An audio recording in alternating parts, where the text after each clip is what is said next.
नमस्कार साथियों, सूर्य की यूनिक लॉ क्लासेस के यूट्यूब चैनल पर मैं डॉक्टर उर्मिला राठी आपका हार्दिक स्वागत और अभिनंदन करती हूँ। बात करें हम राजस्थान स्टैम्प एक्ट की। राजस्थान स्टैम्प एक्ट आपको दो जगह देखने को मिलेगा। राजस्थान स्टैम्प एक्ट एक तो आपको देखने को मिलता है राजस्थान एडीजी के एग्जाम में। राजस्थान एडीजी के एग्जाम में जो स्टैम्प एक्ट था, मैंने उसकी खूब प्रिपरेशन की, क्योंकि मुझे लगता ना कि जब हम पढ़ते हैं तो एग्ज़ाम देने जाते हैं तो ऐसा कोई एक्ट नहीं होना चाहिए, सब्जेक्ट नहीं होना चाहिए जो आपको नहीं आता है। और मैंने उसमें खूब मेहनत की, खूब लिखा। एक क्वेश्चन एग्जाम आया और मैंने उसको अच्छे से आंसर किया, मुझे पूरे 4 में से 4 नंबर मिले। तो मुझे अच्छा लगा कि चलो यार, मतलब स्टैम्प एक्ट की जो मैं मेहनत करके आई मुझे उसका मेहनत का फल मिला है ना। और जो ये पेपर सेकंड में आता था हमारे स्टैम्प एक्ट, तो पेपर सेकंड के अंदर मेरे पास सबसे हाईएस्ट मार्क्स थे 53.5, क्योंकि कई लोग जो हैं पेपर सेकंड में फेल हुए थे। तो वहाँ पे पेपर सेकंड में इतना अच्छा स्कोर करना मेरे लिए अचीवमेंट था। तो इस स्टैम्प एक्ट को साथ ही स्टैम्प एक्ट आपको मिलेगी। तो राजस्थान एडीजी के अंदर मेन एग्जाम में आता है स्टैम्प एक्ट आता, प्रीवियस से कोर्ट फीस एक्ट आता है। लेकिन जे लो जेडी का एग्जाम देने जाओगे तो प्री एग्जाम में आपका स्टैम्प एक्ट आएगा। तो आइए चलता है जिसका ओवरव्यू देखते हैं और आप इसको कैसे पढ़ सकते हैं। और ये प्री ओरिएंटेड के लिए हमसे आप इसको परचेज भी कर सकते हैं, और Rajasthan ADG main point of view से भी आप हमसे परचेज कर सकते हैं। चलिए देखते हैं इसके अंदर टोटल इसके अंदर 8 चैप्टर हैं और साथ ही साथ इसके अंदर 91 सेक्शन है। कमेंसमेंट इसका हुआ है 27 मई को 2004 और सिग्नेचर इसका हुआ है 24 मार्च को, यानी मार्च में इसका सिग्नेचर हुआ है 1999 में। देखो सरप्राइज, कानून का नाम 1998 है, एक्ट नंबर इसका 14 है, सिग्नेचर इस पर 24 मार्च 1999 को हुआ है और कमेंसमेंट इसका 2004, मतलब 1998 में आया था और इसका कमेंसमेंट 2004 में हुआ है। तो बहुत सारी अलग अलग डिफरेंट चीज़ें हैं। मतलब कानून को बना दिया इन्होंने 1998 में। एक्ट नंबर जो 14 है, जिस दिन सिग्नेचर होता है जिस ईयर में, उसी ईयर का ना एक्ट नंबर होता है। तो इसका एक्ट नंबर 14 1999 का, ये हमेशा ध्यान रखना। जैसे कि आप देखेंगे कि अपना जो BNSS है वो है 2023 ना, बट सिग्नेचर क्या 25 दिसंबर को 2023 के हो गए, इसलिए एक्ट नंबर 2023 के रह गए। कमेंसमेंट 2024 हुआ, तो इसका बना था 1998 में, सिग्नेचर हुआ 1999 में, इसलिए एक्ट नंबर 14 आपको 1999 का मिला। और कमेंसमेंट 4 साल बाद 2004 को 27 मई को उसका हुआ था। इसका एक्सटेंड पूरे राजस्थान में है। स्टैम्प एक्ट का काम क्या है, जब भी हम सिविल सूट इंस्टीट्यूट करने जाते हैं तो हमें वहाँ पे क्या देनी पड़ती है, स्टैम्प ड्यूटी। एक हमें देनी होती है कोर्ट फीस और एक हमें देती है स्टैम्प ड्यूटी। ठीक है, अगर स्टैम्प ड्यूटी हमारी प्रॉपर नहीं होती है तो CPC क्या कहता है, CPC order number 7 rule number 11 के ग्राउंड पर अगर आपकी स्टैम्प ड्यूटी प्रॉपर नहीं लिखी है तो हम क्या कर सकते हैं, रिजेक्शन कर सकते हैं, आपके प्लान का रिजेक्शन किया जा सकता है। और रिजेक्शन के अगेंस्ट फिर आपके पास जो रेमेडी है वो रेमेडी ले सकते हैं। ठीक है, उसके बाद आता है चैप्टर नंबर 1 कहता है मैं हूँ आपका प्रीलिमिनरी। चैप्टर 1 कहता है मैं प्रीलिमिनरी 1 2 का 2 की बात करता है। अब एक काम कीजिए, खोल ही लीजिए, कुछ स्पेशल चीज़ें बताती हूँ मैं।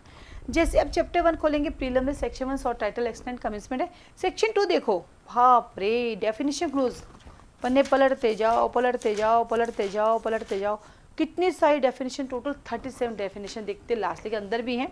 पहला डेफिनेशन लेता है, मैं एयर राइट्स हूँ, ये लैंड है आपका, लैंड के ऊपर जो राइट्स हैं, जैसे फ्लैट्स बने, फ्लैट्स के ऊपर का जो राइट है वो एयर राइट कहलाता है।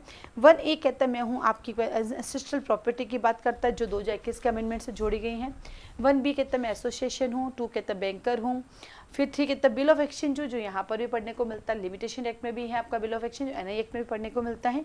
4 कहता है bill of exchange payable on demand होती है, बिल ऑफ लेडिंग है। 5 कहता है 6 कहता है मैं आपका बॉन्ड हूँ, बॉन्ड आपको यहाँ पर भी मिलता है, बॉन्ड आपको BNSS में भी मिलता है, बॉन्ड आपको लिमिटेशन में मिलता है। तो जब भी आपको लॉ पढ़ते हो और एक जैसी चीज़ें एक से अधिक जगह पर मिलती है तो सबको जरूर देखें, उससे क्या आपकी याद करने का कैपेसिटी वो बढ़ता रहेगा। देन आता है आपके पास 7 कहता है मैं चार्जेबल हो। 8 कहता है मैं आपका चेक हूँ, चेक आपका यहाँ पर भी, चेक आपका नेगोशिएबल इंस्ट्रूमेंट में भी है। फिर 8A कहता है, ये देखो 37 में आ गई, एक 37 में AE आ गया, 1A वो आ गया, चीफ कंट्रोलिंग रेवेन्यू अथॉरिटी आएगा। 9 कहता है मैं क्लियरेंस लिस्ट हूँ आपका। 10 कहता है मैं कलेक्टर हूँ। 10A कहता है मैं कंसेशन एग्रीमेंट हो, तो एक और बढ़ गया 10A।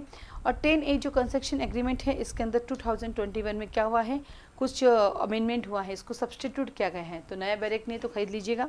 फिर 11 वेरी इंपॉर्टेंट है, कन्वेंस है, प्री प्लस मेन का क्वेश्चन है आपका कन्वेंस। देन आता है आपके पास 12 कहता है मैं ड्यूली स्टैम्प्ड की बात करता हूँ, वेरी इंपॉर्टेंट है आपका। देसी और इम्प्रेस्ड जो स्टैम्प होते हैं, स्टैम्प 2 टाइप के होते हैं, एक इतना सा टिकट लगता है स्टैम्प ड्यूटी और एक के ऊपर बना हुआ आता है आपका स्टैम्प। फिर आता है आपके पास आता है एग्जीक्यूटेड और एग्जीक्यूशन आता है। फिर आता है आपके पास 15 में मूवेबल, फिर आपका 14 आता है गवर्नमेंट सिक्योरिटीज आती है, और फिर आपका 25 में आता है इमूवेबल प्रॉपर्टी।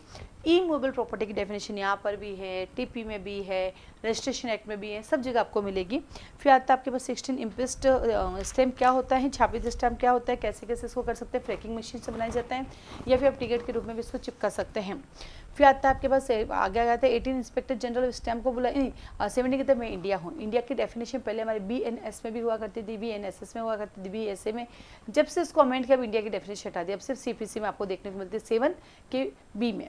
देन आता है आपके पास 8 के 19 कहते हैं मैं इंस्ट्रूमेंट हूँ। इंस्ट्रूमेंट की डेफिनेशन यहाँ पर भी इंस्ट्रूमेंट की डेफिनेशन आपको और जगह पे मिलेगी, क्योंकि इंस्ट्रूमेंट का क्या मीनिंग होता है तो आप TP एक्ट में देखना इंस्ट्रूमेंट में लिखा है मैं नॉन टेस्टामेंट इंस्ट्रूमेंट हूँ।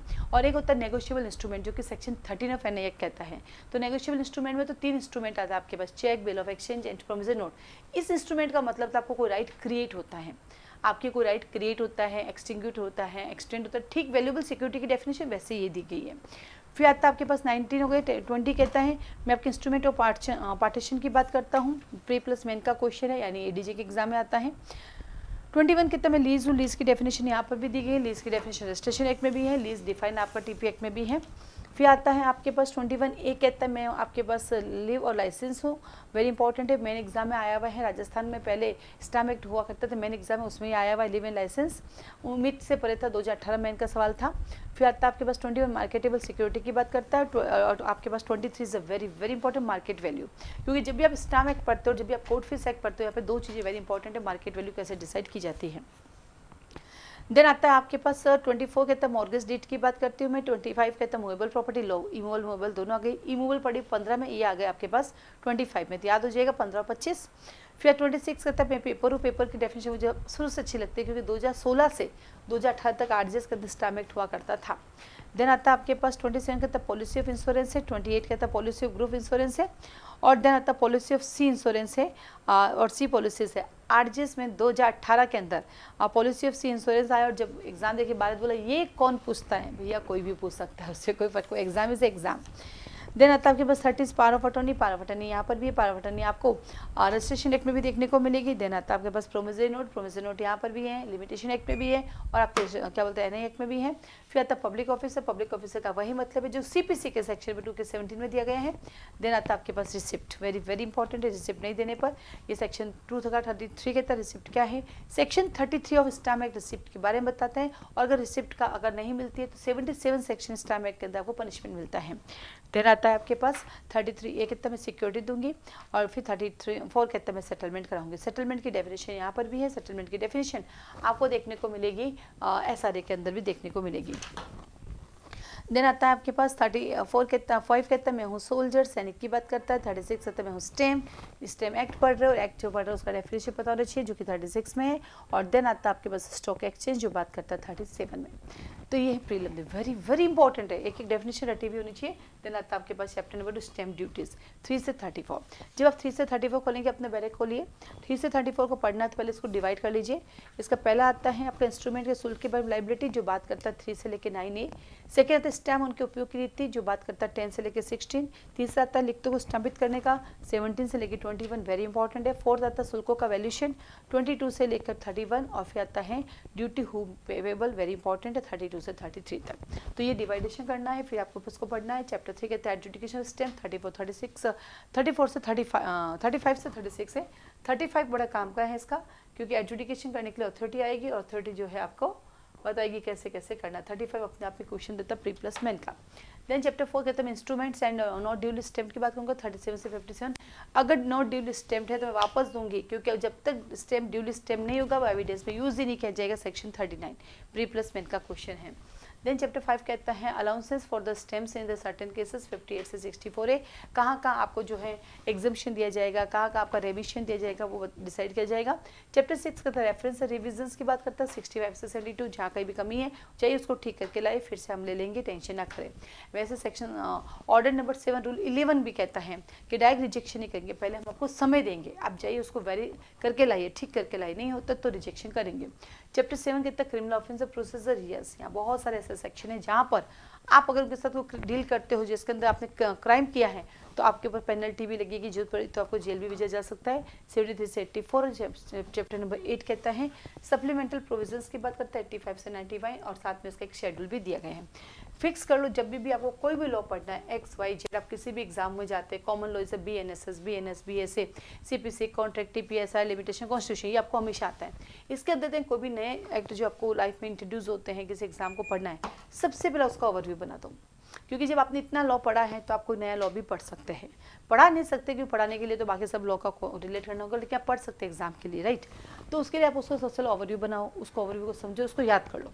अगर आपने याद किया तो आधा कानून वैसे याद हो जाएगा, लेकिन हाँ जब कंटिन्यूटी नहीं हो पाती है, एक दिन पढ़ लिया, इस वीडियो को देखिए मोटिवेट हो गए नहीं, तो फिर सूर्यनगर की यूनिक लॉ क्लासेस को ज्वाइन कर सकते हैं। यहाँ पर हरियाणा जुडिशरी के ADA की क्लासेस भी चल रही हैं, यहाँ पे JDA की क्लासेस भी, रैपिड डिवीजन चल रहा है, यहाँ पे ADJ का प्री का क्लासेस चल रही है, फाउंडेशन बैच का क्लासेस भी चल रहा है। जुडिशरी के ऑल ओवर रैपिड डिवीजन को बैचेस हैं, क्रैश कोर्स हैं, प्री ओरिएंटेड हैं और फाउंडेशन बैच चल रहे हैं। यहाँ ऑनलाइन लाइव क्लास है, अभी जो रिकॉर्डिंग हो रही है इसमें क्लास में लाइव में बच्चा बैठे हैं, उनको साथ ही पढ़ाया जा रहा है, तो ऑनलाइन लाइव बैठ सकते हैं, 2 वे कम्युनिकेशन है, मुझसे बात भी कर सकते हैं। ऑफलाइन है राजस्थान जोधपुर में आके ज्वाइन कर सकते हैं, आसपास एरिया में आपको हॉस्टल मिल जाएगा, वहाँ रह सकते हैं और ओनली रिकॉर्डिंग भी देख सकते हैं। तीनों की फीस इक्वल रहती है, तो आपको सिंगल सब्जेक्ट वाइज लेना है STAMEC तो वो भी आप परचेज कर सकते हैं। इसकी फीस के लिए मुझे कॉल मैसेज कर सकते हैं। आप सबको ऑल द बेस्ट।